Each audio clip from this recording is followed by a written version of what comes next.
اللہم یا علی یا عظیم یا حلیم یا علیم۔ امید ہے تمام باب سب خیر و عافیت سے ہوں گے۔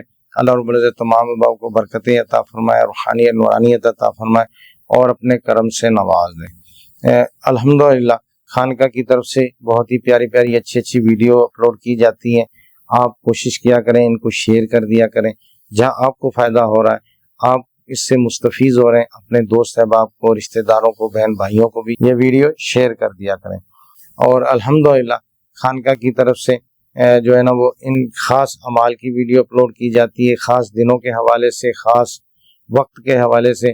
اب سورج گرہن آ رہا ہے، ٹھیک ہے نا، یہ 12 اگست کو آئے گا۔ سورج گرہن 12 اگست کو ہے۔ ٹائم میں آپ کو بتا دیتا ہوں، آپ نوٹ کر لیں۔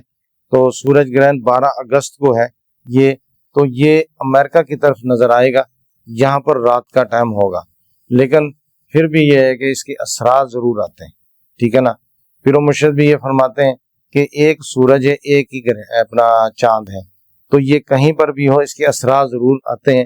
اب مثال کے طور پہ ہمارے ہاں رات ہوگی، وہاں دن ہوگا، لیکن سورج کے اثرات جو ہے وہ پورے ورلڈ پر، پورے ارتھ پر، پورے جو کہہ لو کہ زمین کے اوپر ہوں گے۔ تو بہرحال یہ کہ جو ہے باپ بھی اس وقت کو اس میں عبادت کریں گے اور اس میں ذکر و اذکار کریں گے، ان کو بے شمار فوائد حاصل ہوں گے۔ خانقاہ کی طرف سے بہت اچھی تسبیحیں بھی ہیں، اور عقیق کی تسبیح ہے، اسی طرح سنگ ستارہ کی تسبیح ہے، اور فرنگ نگ کی تسبیح ہے، یہ آپ کے سامنے ہوگی۔ تو یہ اونٹ کی ہڈی کی تسبیح ہے، ٹھیک ہے نا۔ تو اب یہ دیکھیں بہت ہی پیاری ہے اور موٹا دانہ ہے اس کا، یہ تقریباً 9 نمبر یا 8 نمبر 8 اور 9 mm کا ہوگا یہ۔ تو اب اس کو بہت آسانی سے بندہ اس کو کر سکتا ہے تسبیح، ٹھیک ہے نا، اور اس کے بے شمار فوائد ہیں، برکتیں ہیں۔ تو اب یہ تسبیح جس گھر میں ہوتی ہے جادو نہیں ہوتا، ٹھیک ہے نا، اسی طرح وہاں خبیث ارواح خبیث چیزیں نہیں آتی۔ پھر جب ہم اس کو پڑھتے ہیں، اس کے اوپر بار بار ذکر کرتے ہیں، تو اس میں ایک کہہ لو کہ روحانیت پیدا ہوتی ہے، ایک نور پیدا ہوتا ہے۔ تو جس طرح رات کے اندھیرے میں پہلے تسبیح آتی تھی، اب بھی آتی، وہ مسالے کی بنی ہوتی ہے، تو وہ رات کو جب اندھیرا ہوتا تھا تو تسبیح وہ نا جلتی تھی، تو یعنی کہ اس میں جو روشنی پیدا ہوتی تھی ہلکی سی۔ تو یہ تسبیح جب آپ پڑھیں گے اور اس میں جو ہے نا وہ بار بار ذکر کریں گے، تو سیم اسی طرح ہے، دیکھنے والی آنکھ دیکھے گی، ٹھیک ہے نا۔ تو یہ اسی طرح اندھیرے میں بھی روشن ہوگی اور روشنی میں بھی روشن ہوگی۔ تو آپ یہ ہماری خانقاہ سے ہدیتاً منگوا سکتے ہیں۔ اب اس میں یہ موٹا دانہ ہے، اس میں باریک دانے والی بھی ہے، اور اسی طرح جو ہے نا وہ 33 دانے والی بھی ہے، ٹھیک ہے نا۔ خاص کر کے یہ تسبیح میں آگے یہ اس طرح دانے وغیرہ بنے ہوتے ہیں، پھر اس میں جو ہے نا وہ مضبوط ہوتی ہے اور یہ گرے تو ٹوٹتی نہیں ہے، ٹھیک ہے نا۔ اس میں یہ خاصیت ہے کہ جب یہ گرے گی یہ ٹوٹے گی نہیں، تو مضبوط ہوتی ہے۔ آپ یہ ہماری ہدیتاً خانقاہ سے منگوا سکتے ہیں۔ سورج گرہن، تو آپ یہ کہ سورج گرہن کے اعمال میں بہت اچھے آپ کو بتاؤں گا، تو آپ یہ اعمال خود بھی کر سکتے ہیں، اپنے دوست احباب رشتہ دار بہن بھائیوں کو بھی ریکمینڈ کر سکتے ہیں، ویڈیو شیئر کر سکتے ہیں بھی۔ یہ جو ایک خاص ایک وقت ہے، تو اس میں آپ عمل کر لیں تو اس کے فیض و برکات ملیں گے، ٹھیک ہے نا۔ تو جو مومن ہوتا ہے، جو اللہ کا بندہ ہوتا ہے، تو وہ تو ڈھونڈتا ہے کہ ایسا وقت آئے، ایسا ٹائم آئے، وہ تو ان چیزوں کو دیکھتا ہے، ڈھونڈتا ہے کہ جلد سے جلد کو ہمیں ٹائم ملے تاکہ ہم ان کو ایسے ذکر و اذکار کریں، خاص وقت میں کریں جس میں ہمیں جو ہے نا وہ بہت زیادہ فائدہ ہو، ٹھیک ہے نا۔ تو سورج گرہن کا جب آپ نیٹ پر بھی دیکھ سکتے ہیں، آج کل ہر بندے کے پاس جو ہے نا وہ اینڈرائڈ موبائل ہے، آپ نیٹ پر بھی دیکھ سکتے ہیں۔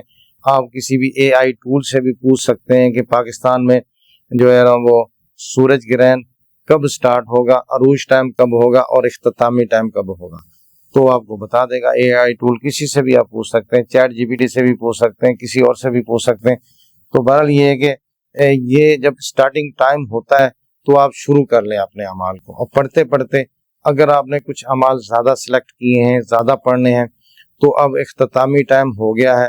اگر اختتامی ٹائم ہونے کے بعد سورج گرہن بھی ختم ہو گیا ہے، لیکن آپ کی کچھ ریاضت رہتی ہے، آپ نے شروع جو ہے وہ چاند گرہن میں کیے تھے، تو اختتامی ٹائم کے بعد بھی اگر آپ کرتے رہیں گے تو الحمدللہ وہ آپ کے اعمال ہو جائیں گے۔ 10 منٹ 15 منٹ، مثال کے طور پہ نا حزب البیت شریف پڑھنی تھی آپ نے 11 مرتبہ، ابھی جو ہے نا وہ گرہن کا ٹائم ختم ہونے کے قریب ہے، تو آپ نے ابھی 3-4 مرتبہ پڑھی ہے، تو یا اس ٹائم ختم ہو گیا تو ابھی آپ 3-4 مرتبہ ہی پڑھ پائے تھے، تو آپ اس کو 11 مرتبہ کمپلیٹ کر لیں، ٹھیک ہے نا۔ پہلا عمل ہمارا نادی علی شریف ہے، تو نادی علی شریف اگر آپ پڑھنا چاہیں گے 360 مرتبہ، 700 مرتبہ یا 1100 مرتبہ نادی علی شریف آپ گرہن میں پڑھیں گے۔ اسی طرح آپ حزب البیت شریف پڑھ لیں، اگر آپ حزب البیت شریف 25 مرتبہ پڑھ لیتے ہیں سبحان اللہ، 40 مرتبہ بھی پڑھ سکتے ہیں، اور کم تعداد 11 مرتبہ پڑھ لیں، اور اسی طرح چہل کاف 700 مرتبہ پڑھیں گے، ٹھیک ہے نا۔ موعظتین آپ 25 مرتبہ پڑھیں گے یا 40 مرتبہ پڑھیں گے۔ اسی طرح حزب السیفی اگر پڑھنا چاہیں تو آپ 3 مرتبہ پڑھ لیں یا 5 مرتبہ پڑھ لیں، ٹھیک ہے نا، یا 7 مرتبہ بھی پڑھ سکتے ہیں۔ اور اسی طرح آیت کتب جنوبی و شمالی یہ 133 سے 133 مرتبہ پڑھ سکتے ہیں، 121 مرتبہ بھی پڑھ سکتے ہیں، اسی طرح 41 مرتبہ بھی پڑھ سکتے ہیں۔ آیت الکرسی 360 مرتبہ پڑھ لیں یا 700 مرتبہ پڑھ لیں، ٹھیک ہے نا۔ اسی طرح جو ہے وہ اس میں یا قہار 1200 مرتبہ پڑھ لیں، 2500 مرتبہ پڑھ سکتے ہیں، 500 مرتبہ پڑھ سکتے ہیں۔ اور اسی طرح آپ اور بھی جتنے بھی اعمال ہیں تو کوشش کریں کہ ان کو تھوڑی تھوڑی تعداد میں پڑھ لیں۔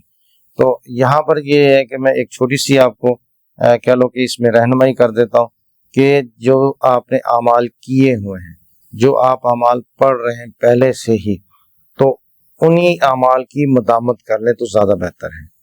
اب آپ نے 3 اعمال کیے ہیں، 5 کیے ہوئے، آپ دیکھ رہے ہیں کہ میں اس کو جو ہے نا وہ پڑھوں گا تو یہ جلدی ختم ہو جائیں گے، تو آپ اس کی تعداد بڑھا لیں، ٹھیک ہے نا۔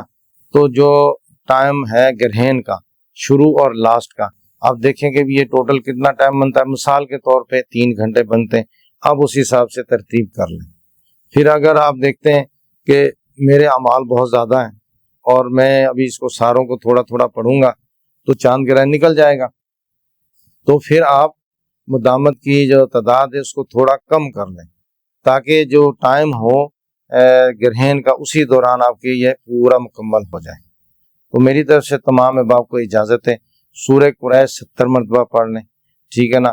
سورہ علم نشرہ تو یہ آپ 70 مرتبہ پڑھ لیں، اسی طرح سورہ لہب 360 مرتبہ پڑھ لیں، سورہ فیل 360 مرتبہ یا 500 مرتبہ پڑھ لیں، سورہ مزمل شریف 11 مرتبہ، 41 مرتبہ یا پھر 40 مرتبہ بھی پڑھ سکتے ہیں۔ اور اسی طرح درود تاج 92 مرتبہ پڑھ لیں یا 41 مرتبہ پڑھ لیں، ٹھیک ہے نا۔ تو میری طرف سے تمام احباب کو اجازت ہے، اللہ رب العزت تمام احباب کو برکتیں دے، روحانیت نورانیت عطا فرمائے۔ تو اب یہ ہے کہ آپ نے جو جتنے بھی اعمال ہیں ان کو اسی دوران پڑھنا ہے، میری طرف سے اجازت ہے، ٹھیک ہے نا۔ تو اب اس میں کوئی خاص پرہیز نہیں کرنا، تو کوشش کریں کہ جو ہے نا وہ جب سورج گرہن شروع ہو تو اس سے 3-4 گھنٹے پہلے جو احباب سگریٹ وغیرہ پیتے ہیں، بیڑا وغیرہ رکھتے ہیں، نسوار رکھتے ہیں یا پان کھاتے ہیں، وہ نہ استعمال کریں۔ کچا پیاز کچا لہسن یہ نہ استعمال کریں، بھڑے کا گوشت نہ کھائیں، کیونکہ جب آپ یہ چیزیں استعمال کریں گے ایک تو منہ سے اسمیل آئے گی، گوشت بڑا کھائیں گے تو اس سے کیا ہوتا ہے کہ بھاری پن محسوس ہوتا ہے، کہ وہ دیر ہضم خوراک ہوتی ہے، تو آپ بیٹھیں گے پڑھیں گے، وہاں ہو سکتا ہے کو کوفت ہونا شروع ہو جائے، آپ صحیح طرح بیٹھ نہ پائیں، سکون سے نہ بیٹھ پائیں۔ تو یہ چیزیں جو ہے نا وہ آپ پرہیز کر کے اس کے بعد جو ہے نا وہ آپ عمل کر لیں۔ اگر کسی نے پرہیز نہیں کیا تو بھی کر سکتے ہیں، ایسی بات نہیں ہے، ٹھیک ہے نا۔ تو بہرحال یہ کہ اسی طرح یہ عمل کریں تاکہ جو آپ کے پہلے سے اعمال کیے ہوئے، جو آپ نے ریاضتیں کی ہوئی ہیں، آپ نے چلے کیے ہوئے، چلے کاٹے ہوئے، تو ان میں مزید قوت آ جائے، مزید ان میں انرجی بھر جائے، جیسے ہوتا ہے نا کہ چارجنگ ہو جائے ان میں، تو الحمدللہ آپ کے اعمال وہ بھی چارج ہو جائیں گے، ان میں اور روحانیت بھر جائے گی، اور روحانیت مل جائے گی، اور پھر آپ کے لیے اور مزید آسانیاں ہو جائیں گی۔ تو میری طرف سے تمام احباب کو اجازت ہے۔ السلام علیکم ورحمۃ اللہ وبرکاتہ۔